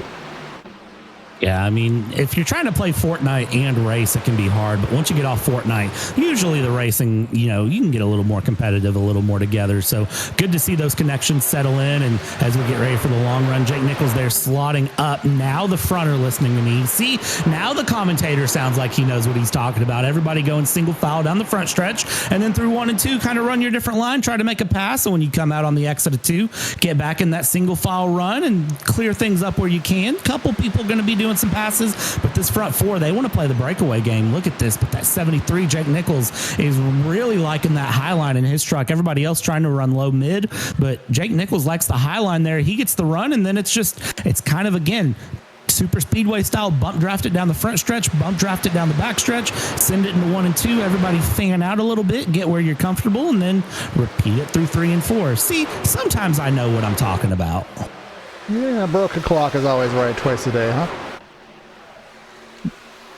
Exactly. Yeah, I'm not that big deal, but either way, we are down to, math says 37 laps to go, and as I kind of alluded to on that caution, everybody does have enough fuel in the cell to make it to the conclusion of today's efforts, and the way that these guys are racing, I would not think any other strategies are at play. I don't think 50 laps would be enough time to even consider doing a split bag. So if this goes green, which is a pretty big if to ask, given what we're seeing, especially what they're still doing towards the mid-back end of the pack, a caution is still very much on the table. A point I was wanting to bring up earlier was the set of tires available. I believe at this juncture, Brad, and I think you were trying to differentiate it yourself, everybody should have one more set on the wall from what we can gather. We have no definitive way to know. We could just extrapolate with the amount of time that they've been in the pits. I believe everyone should have another set if the situation calls for it. Yeah, everybody, as we're kind of doing the mental math, and I'm kind of looking through pit stop counts, 3, 3, 2, 2, 2, 3, 2, 2, 2, 2, 2. Yeah, no, everybody should have at least one set, if not 2 sets left in the pits to kind of get things through. So I think if we came down to a late race caution, really what you would see is just a bum rush of the pits for 4 fresh tires and just absolutely send it to the end. That's what I would think anyways. Maybe right sides only, I guess, depending on how you're feeling, if you want that track position over that tire grip. But I mean, if we're honest, we saw the power of 4 tires. So I don't know why you would chance it, honestly, unless you really needed to make a jump. Like if you're Mason Kane, you want to go back-to-back win, you're currently running P15, maybe you take the 2 tires on a stop and see if you can't jump that extra time, save that 6 seconds in the pit. It might be worth it for a green-white check or anything beyond that. I think it'd be a pretty tough call to make. But as you can see, the lap times on the top of our ticker now, switching them over. Brian Mercario, certainly the fastest truck thus far, running about a 10th or so faster over anybody else. He's in the 1/8 of a second bracket on that last lap. Nobody else is there, but now that they're all single file, maybe, just maybe, one of them will be able to break that mold. Let's see what it updates to this time around. The stripe coming off on the quarter. He's at a 34. Still the fastest of the bunch is that number 82. Yeah, that 82, I mean, he's got some pace tonight. I don't know what he fueled that truck up with, but he's feeling good here. The 19 and the 52, we jump back a bit more. These two battling things out. This mid-pack is really what hasn't settled down, and it's let the top half of the field start to break away. And you can really see here, those top 4 trucks running that single file line running through. Everybody 5th back just can't sort it out. They haven't, figured it out to work together yet. They keep going 2 wide, 3 wide. They've tried to take it 4 wide once or twice down the straightaways. So, it's kind of funny to say it, in this way, but if y'all don't work together, you're just letting those top four run away and do their own thing. Now you do have to kind of make the considerations of how hard do I want to fight for the spot, because these trucks do have that side draft model. So if you are kind of pulling each other back and trying to arrow, slow each other down off the straightaways and whatnot, you're going to let the competition close in and get away from you on each side of the spectrum there. One other sponsor here tonight we have yet to speak of, actually two. RitzHotSauce.com for some of the best hot sauces made locally in South Florida. Try the Lokahatchee Classic, Golden Garlic, Palm Beach Pineapple, or South Beach Heat. Follow the Rick's Hot Sauce Rookie of the Year battle in the Area Cup Series and see which driver will take home the $100 prize as the highest finishing rookie in the area point standings. That'll be on Monday nights. And then Victory Fuel, the other one we haven't spoken of, to celebrate tonight's win, which we'll see who that is in about 30 laps. With Victory Fuel, choose from caffeine-free flavors like Throttle Punch, Purple Potion, or Lucky Lemon. Each can is packed with electrolytes charged with vitamins and kid-friendly. Get 10% off your order with code Area iRacing at checkout. That's victoryfuel.com. Man, I could go for some. Oh, you could go for some what? I was going to say I could go for some Victory Fuel right now. It sounds good, but goodness me, Matthew Batby, you're about to go batting 0 for 100 and send the 16 to the Shadow Realm. Rocky Boyd, more like Rocky Balboa probably if you're not careful. Goodness gracious. Here comes the one. Gosh. He's free, he's rim ride, and he's going all the way around the top of the racetrack. And Bob's your uncle. He's going to go 2 for 1, get 2 spots in one corner. There is that number 1 truck. Goodness gracious me, as they sent that around. I actually might need to Amazon Prime next day a fresh pair of tidy whities, because that was rough seeing that one through. Thankfully no wreck, nothing there. Someone kissed the fence there. Hit the fence? It was a blue truck. I don't want to place blame, but I think it was Jake Fisher, but can't quite confirm here as we are now within 30 laps to go. We'll bring up our race recap here as we are 75% done with today's efforts. 4 cautions for 12 laps, 6 leaders, 8 lead changes. Feels like more than that, but those are just at the stripe. And fast lap is Mr. Jake Nichols at a 33.09. Such a fun time to watch these trucks go around. I have a real love for the truck series. I don't think the truck series in real life gets enough love, but I'll tell you right now, looking at everybody watching between the Area iRacing Twitch and between the PTR TV YouTube, plenty of love being shown around for all of these truck drivers. So whoever you're watching, whoever you're cheering for, shout them out in the chat. As we get down to 25 to go coming up, things are going to get, I think they're going to get real heavy, real hard, real fast. I think my local IHOP is needing a line cook because Jake Nichols was just making pancakes there on that wall on turn 3 and 4, and a little bit of a wiggle there. I don't know if he's trying to make sure that things feel right, because he did sustain that wall for probably a little more than he wanted to, and it doesn't take much to hear, "You've got wheel damage." That is the worst part, I think, honestly, about, well, for me, I usually run the Whelen open wheel modifieds, but anytime I jump into a truck or an Xfinity or a Cup car, I always tend to just kind of just politely clap the wall. I always offer to bring it a dozen roses and be nice to it, but I always tend to hit the wall, and then it's just, out of nowhere, your wheels are knocked out of alignment. It's just like, okay, well, there it went, and then I'm sitting with a 15-degree offset wheel for the rest of the race. Yeah, less than ideal indeed. Cameron Hearn, he is trying to get that run off the top. He is driving that. Actually, did I miss a sponsor here today? I feel like I did. No, I did. So. The only reason I'm remembering is because it's on the number 4 truck. It's the shop.areairacing.com. Race fans visit shop.areairacing.com for high-quality merchandise at low prices. Shop from over 100 selections of t-shirts, hats, and champion brand clothing and more area accessories. Easy to shop, quicker to ship, better to wear. Shop.areairacing.com. Okay, that's not on my graphics, so it wasn't on my graphics, so good thing I caught that. See, I pay attention more than I give myself credit for. We got some good racing going on. Tanner Bethea, again, he's working his way up. He is passing the number 16 of Rocky Boyd. But let's go to the front and just kind of analyze things, Brad, as we are sub 25 laps to go here at Miami. Ryan Mercario has led quite a few laps here, lap there of 36 here on the day. We know how fast his teammate Timmy Pacioli is, led 24. Who is saving? Who's running out of tire? Is there going to be a latecomer and goer? Are we expecting a late race caution that'll change everything? You know, here's the thing, Corey. As we've watched this race go, and again, this is my opinion, this is my thought, you almost wouldn't be wrong to bank on a late race caution here at this point. We're 20 to go. The way these drivers have been racing, I don't think you're wrong to expect a caution to come up, because it's not been, I don't want to say it's not been the smoothest of runs for drivers, but it's definitely been more cautions than there traditionally is here in the Truck Series at Miami. And whenever you hit that point that there's more cautions than you typically expect, it makes things a lot more interesting. So we'll have to see really what happens with it. I'm kind of interested to see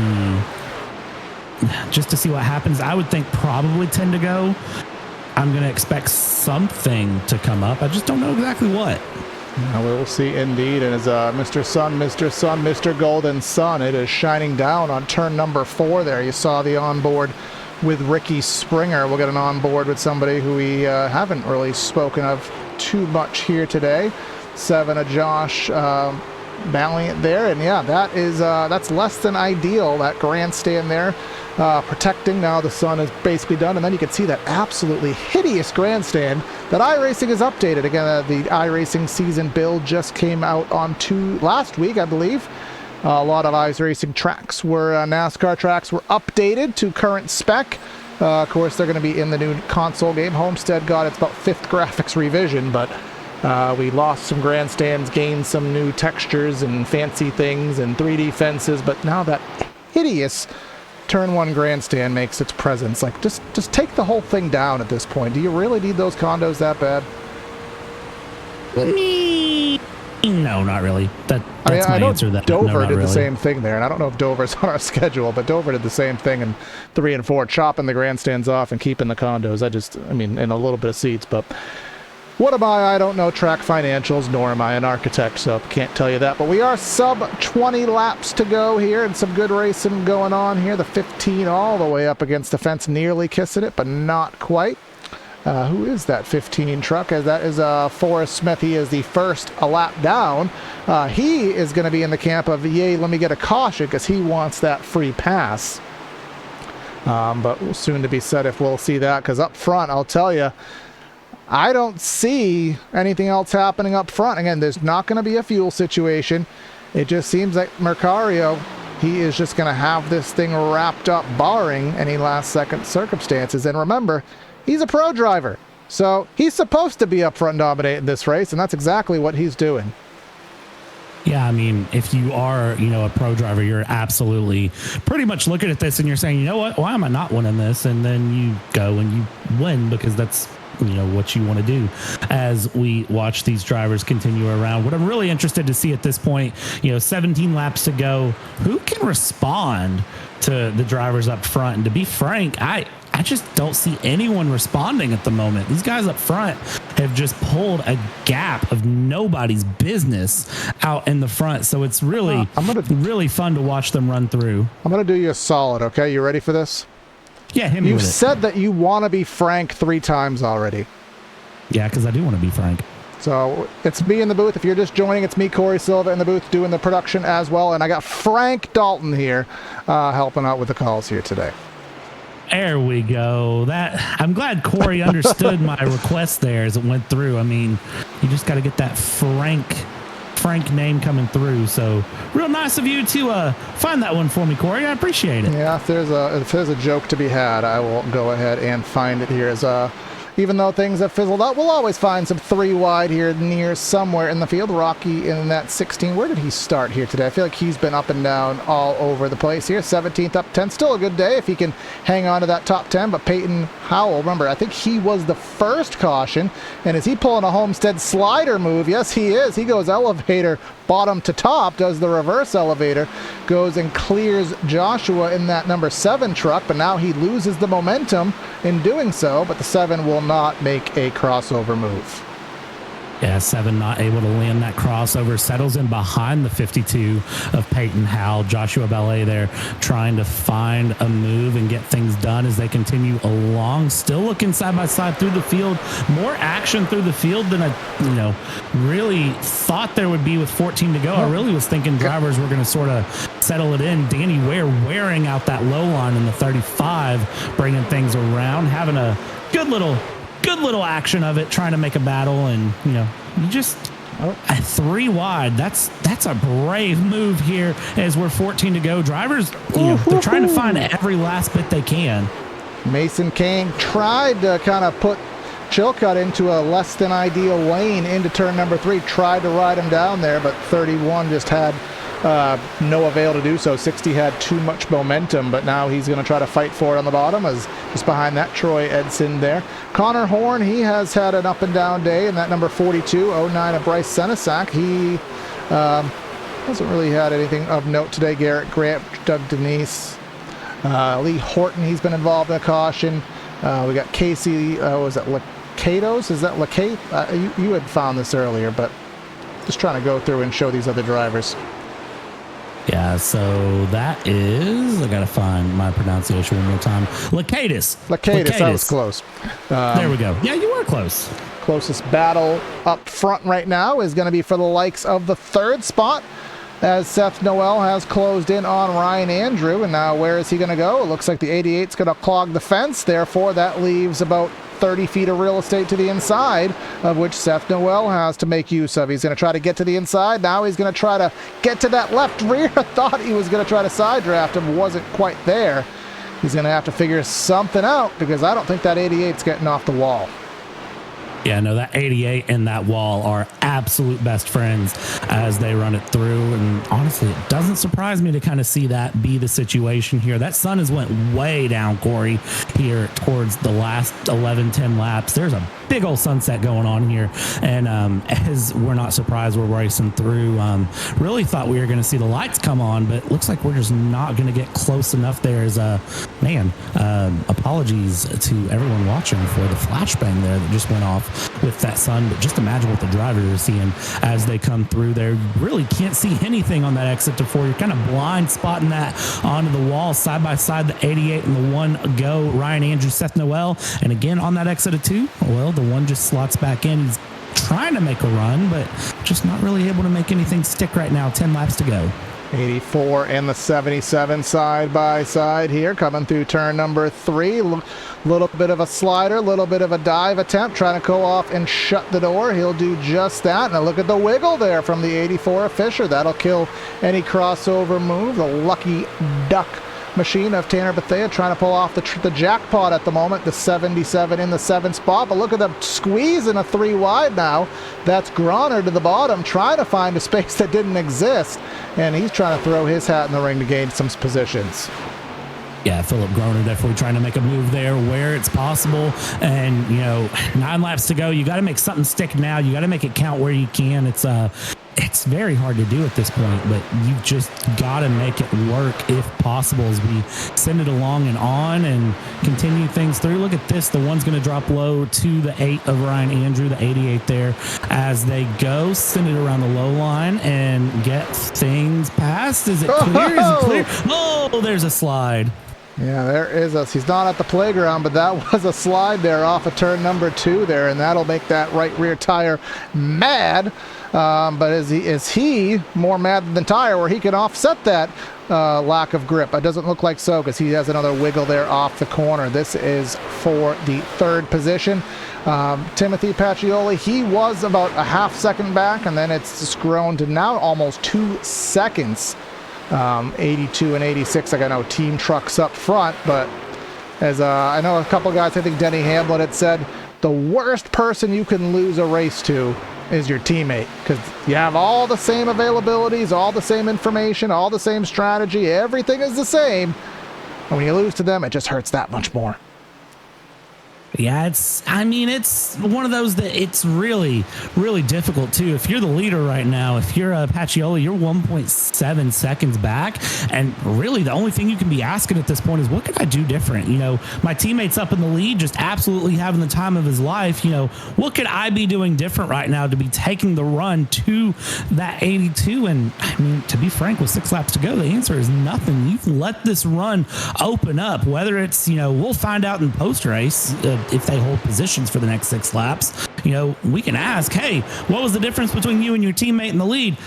They may say tires, they may say something. Seth Noel, Ryan Andrew, I think the answer is going to be, what'd you have on the other car, and how wide did you make a truck? And the answer is well, we're at Bristol Dirt tomorrow night. You would have thought we were there tonight with the dive bomb slider that Seth Noel just pulled, trying to clear Andrew. He did clear him, but now Andrew's going to have to fight the bottom. He hasn't ran the bottom in quite some time, but Noel's going to give it back by making a contact to the wall. And now the 88, he's going to do a depth slider. He's going to go off the track, and the mistake is going to get washed out, and now they're going to be side by side again.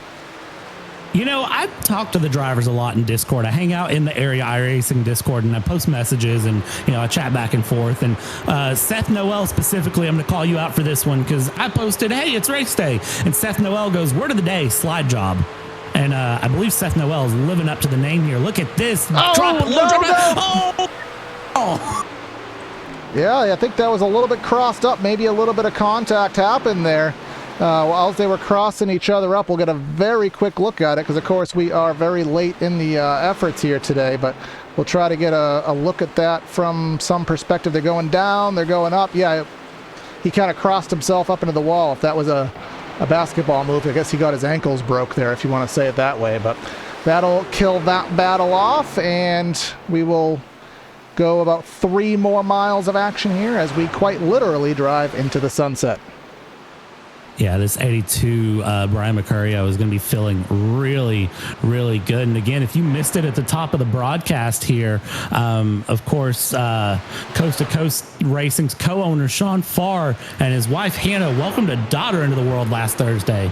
So he's not racing tonight, but they all have that custom pink spoiler. And I tell you what, if you're the co-owner of Coast to Coast, this is their first season here in Area, first time nailing the team charter. What a way to kick it off here, because they're going to be feeling real good about this as they come through. They're going to be having a good time, and I'd like to think you're going to be celebrating. Maybe a little bit tired to celebrate, but you'll be celebrating getting a win here in Area iRacing. Of course, the big thing with Area is that team charter system, the push to have a team on the track, white flag down, and for Coast to Coast, it's another 1.5 miles. Yes, it is, as we come off of corner number 2 here. And again, Brian Mercurio had a lot of battles on his hand today. Had to battle his teammate, had to battle the strategy, when to pit, getting himself through the field, and then ultimately when it came to just straight running a green flag run and dominating the field, that's the card that he had to play. He had the speed, and he's going to come off corner number 4, and he's going to win round 2. Area iRacing Trucks at Miami goes to Brian Mercurio. Brian Mercurio with a great win. And then, of course, team going 1 and 2 there with Pacioli in second. Going to be feeling good. In the end, it was Seth Noel that ends up in third ahead of Matthew Abbey. So, okay, racing it to the line there at the end. That was a heck of a run there. Yeah, who's to say 20 millionth place doesn't mean anything? Hey, you're early in the season, and points matter all the way through. We go week to week for 17 weeks. Points matter every time you run it. That's the 5 going through with the 08. I mean, goodness gracious, you got to make a run while you can. And then that save each other's life there on corner exit. But back to live footage, and again, I think all those coast-to-coast trucks, they're all 80, 82, 84, 86. We're just missing the number 80. But did he retire from the event, or is he just missing the party here? But either way, congrats go to Coast to Coast, having a great run. Congrats to everyone involved. There is the number 80 truck to get the screenshot pick there, and we will go ahead and congratulate them. And as we do that, we're going to go and start our post-race show here from Homestead, Miami-Dade Motorsports Complex. That's the name, circa, I think, 1995. But getting today's win in exciting fashion is, of course, going to be Mr. Brian Mercario by a final gap of just over 2 seconds. We got Timothy Paccioli in second by that 2-second gap. Seth Noel in third. Matt Batby in fourth. Jake Nichols in fifth. Tanner Bethea, Philip Grana, Ryan Andrew, Jake Fisher, and then Rocky Boyd rounds out our top 10. Going on from there, P11, Peyton Howell, Garrett Conrath into 12, Joshua Valiant in P13, Danny Ware in P14, AJ Stravato, P15, Travis Beckner, Cameron Hearn, Alex Chilcutt, Trey Edison, and Jordan Kuntz round out your top 20, 15 seconds back. And then our next page of results is as follows. We got Connor Horn in 21st, Mason Kane not going to go back-to-back, Garrett Grant, he was in that little photo finish for 20th or so that we saw. He's 23rd. Bryce Senesac, Ricky Springer, he had an up and down day. Doug Denise, Lee Horton, Casey Lakatis, Devin Johnson, and Tyler Hallman. He is 30th here. And then we'll just round out our last page of results. Notables there. You got Brad Slaughter back in 40th as a retiree. Jeremy Miller had a lackluster day. And then rounding out our field here is as follows. So we'll get ourselves situated. Looks like everybody is where they need to be, Brad, so we can head right to Victory Circle and have you speak with our race winner, Mr. Brian Mercario. Brian Mercario took that 82, ran away with it after the final restart, fought it through, and found a win. How's it feel? Pretty great. Just want to say real quick, I don't want to be too rude. Mercario. Yeah, there you go. That's perfect. I appreciate it. Okay. Yeah. So, pretty good. Didn't get the qualifying result that I kind of wanted, but I was just kind of hoping we'd get some long green flag runs, and I think everything was going to shake out pretty nicely. Was a little worried there because Tim and I decided to pit there on the first caution around like lap 10 and got off cycle with the tires. So if we got some late cautions, that was going to come back to bite us, but we got that nice long green flag run towards the end there. So we're able to make the most of the track position that we gained from it. Him and I ran 1-2 pretty much from the second half of the race onwards. When you have a teammate in the mix with it like that, 1 and 2, and you're going back and forth, are you all playing the team game the whole time, talking through, or is there a point where the gloves come off, the teammate doesn't matter, and it's just the race, and it's everyone for themselves? I think it's definitely helpful to have a teammate up there. Whether that be Jake or Gabe or anybody, or Tim or anybody else here for Coast to Coast Racing. Just being able to kind of communicate when he was in the lead there and I was kind of running behind him. Just knowing that, there's, Ryan and Jake Nichols and a few others and Seth Noel, they were all kind of running some of the different lanes behind us. So kind of being able to coordinate, see where Tim wants to run, and then I can run kind of offset to him and get a bunch of clean air on my nose. So we could both keep running well. I can kind of communicate to Tim if, let's say Jake was running the fence, he'd get a big run off of 2. I could say, Jake's coming low, he's going to be next to me, but you're still clear. So being able to kind of coordinate that kind of stuff. But I think maybe once you get about 15, 20 laps in, I kind of saw I had a chance to try to challenge Tim, and I got around him, kind of pulled away, and that was the end of it. But having a teammate up there definitely helps. I'm sure it does. And Brian, I got to ask you, looking ahead through the season, you've now got a win under your belt. It's got to feel good. What's the goals moving forward? What are we looking at for Coast to Coast? What are we looking at for you personally? Well, I'll be honest. I was hoping to be racing something different here on Tuesday nights this year, but things didn't exactly work out. So I think the goal here on out is just to kind of put a lot more consistent runs in. Very thankful to have a bunch of awesome partners on board here for Coast to Coast this season. I had the Rebel Rabbit truck here tonight, but also having PrestonPartis.com, Morass.live, T-Patch Designs, Paul Fod Racing, What's on Tap, a bunch of guys who are just kind of helping out, putting together this Coast to Coast effort this season. Just trying to have a bunch of fun with it, really.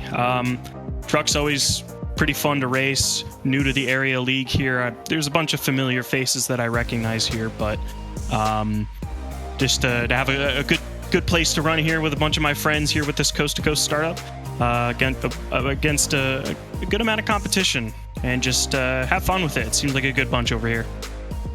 Yeah, it's been fun to watch you, Ryan. Congrats on the win here tonight. Looking forward to seeing you next week and seeing what you bring through. Go celebrate your win. Appreciate it, guys. Hopefully I'll be talking to you a lot more this year. Absolutely. Have a good one. And Corey, that is going to let you catch up with our second place winner. Second place going to the teammate of Timmy Pacioli. All right. Second place on the evening as a teammate, Tim. You had speed. You were having some great battles all day, but when it came down to that long green flag run, ultimately Brian quite literally drove off into the sunset. Obviously, we know it's not set up, but what did you need, or what does he have that you just kind of needed a little bit more of on that last stint? I don't know. I mean, the clean air in these trucks is pretty important. So that was helping him, and I've been racing with Brian for better part of 13, 14 years now, and he is just a little bit better than me at most places. So it wasn't surprising to see him drive away like that. But I was a little tight, I guess, center of 3 and 4. I might have overheated my right front tire a little bit, and that I was noticing that's kind of where I was losing time the most, was center to exit of 4. So I guess if I could have just saved him a little more right front, maybe I would have been able to hang with him a little bit more. I know ultimately Homestead typically always a driver favorite, and I'll tell you from a commentator's perspective, being on iRacing quite a long time myself, it seemed like this Homestead situation probably raced the most competitively I've ever seen this place. We had guys rim riding the fence in the vein of Tyler Reddick, and then we had guys running the Harvick right on that white line. Where did you feel the most comfortable here today, even if you had to change things around? Where did you feel like your truck had the most comfort and speed? So I know where I didn't, and that's on the fence. I am no Tyler Reddick. Driving the fence has been a struggle for me, so was not going up there. I like the seam. I like the seam line, especially like on the long run, because if you get your left sides pretty much right on that first seam from the white line, the truck turns really nice. So I would have to say that. I mean, short run, if you can run the bottom, it benefits your long run, but once that lane gets too warm, it's just the middle lane becomes way faster. So if you can run that middle line, you're going to have success here. And looking forward to next week's race. We head to a completely different track to anything we've seen in the prior 2 here this season. We head up to my home track, which is Loudon, New Hampshire. What's the confidence level heading there next week? I'd say it's pretty high. I think I could have another run like tonight. When I first started on the service, I ran a lot of short tracks, flat tracks, so they suit me pretty well. So pretty confident going into there. I know recently they rescanned New Hampshire, so I haven't ran a ton of laps on the rescan. Cough, so that cough. might It's be just an art update, so you'll be fine. What was that? It's just an art update, so you'll be fine. Okay, so yeah, I'm feeling pretty confident. If I could replicate tonight, I would consider that a very good run. Yeah, looks a little prettier, but your same logic, I'm sure, will still apply. So we'll see you next week. Any final words before we let you go? Yeah, just want to shout out our team, Coast to Coast Sim Racing. New to the series this season, so really excited to get going with these guys and have a strong run like we did tonight. So I'll shout out What's on Tap, which is on my truck, as long as Rebel Rabbit, Morass.live, Lockdown, and Paul Foddy Racing, as well as our man T-Money. Also want to give a shout out to one of our good friends and teammates, Sean Farr. He had the birth of his daughter last week, so that's why we're running the pink spoilers tonight. So wishing him well and wishing the baby well, and I'm sure it's a very exciting time for him. Absolutely the case, man. We've been showcasing those spoilers as well as you guys had in your little 4-wide salute there. So congrats on the second, and we'll see what you can do with Loudon. Thanks, guys. And then last but not least here on the evening, Brad has caught up with our third place finisher, Mr. Seth Noel. Seth, what a race for you. Ended up in third. It was a hard fought run for you. Talk me through your night. Yeah, we had good pace tonight. Just didn't really have the situation play out though we needed to. The kind of lost control of the race pretty early on when Brian and Timmy kind of flipped the strategy a little bit. We saved the set, hoping it would benefit us later. Just didn't quite work out that way. We were oversaving probably a little bit too much, getting back with the squirrels a little bit, and then we had a really good long run, like easily top 2-3 pace all night long run. Just got too far back and it's hard to make up those spots. Late in the race, we got into a good little brawl with Andrew. Had some fun doing that, but overall a good solid P3. Yeah, and Seth, kind of looking through at the race as a whole, I mean, there was a lot of really good green flag runs, couple of, cautions through. Anything you think you could have done different to bring home? You started second, so anything you think you could have done different? Hindsight 2020. Probably taking that set on lap 10. I mean, really and truly, that's really about it. Probably could have changed some things I was doing short run just to manage the track position a little bit better, but pace wise we're good, and that's really all we can do is just keep having good pace, and eventually it'll work out in our favor. Yeah, and Seth, looking long term here, what's the rest of the season look like for you there in that 609 Motorsports Chevy? What's the goals? What's the ambition? What are we thinking? Hope is just to focus on trying to make the playoffs and Final Four, and then letting the cards kind of play out from there. Put everything that we can do in our control and let the cards play. Awesome. And Seth, it was fun to watch you tonight. Congratulations on the P3, and we'll catch up with you next week. I appreciate you, boys. All right, so that'll wrap things up here on PTR TV for today's coverage of the Area iRacing Truck Series. Brian Mercurio, I think we just got corrected on that. Hopefully I remembered that because I butchered things like crazy. But obviously a great run here, Brad. Some good stuff. Back to the bread and butter of what the real season will be now that plate season's gone. Yeah, absolutely. Once you get past those super speedway lottery tracks, which, I mean, let's be honest, the super speedway tracks, they are a little bit of a lottery game. You kind of hope and, really just fingers crossed that you get through. But Brian Mercurio there definitely doing a very good job of just dominating the field here around this Homestead Miami track. I'm excited to see what the remainder of this season has. Of course, your home track coming up next week, and then we have a lot of really good tracks going through the season. But of course, we got to get through next week first. Yep, and make sure you like, share, comment, subscribe both to our Facebook, our YouTube, and of course the Area iRacing Twitch. Again, our sim cams today, our race cameras brought to you by Whiplash Sim Cams, also in the description. We'll be live tomorrow night with the Elbows Out Racing with their multi-class series, I believe, at Sebring. We'll be back on Thursday as well for some more Area Trucks, Area Pro Florida Estate Racing. That'll be on Thursday, so make sure you like our social medias and stay tuned for all of the action. That's going to be Corey and Brad signing out of the booth. Have a great night, and we'll catch you next time.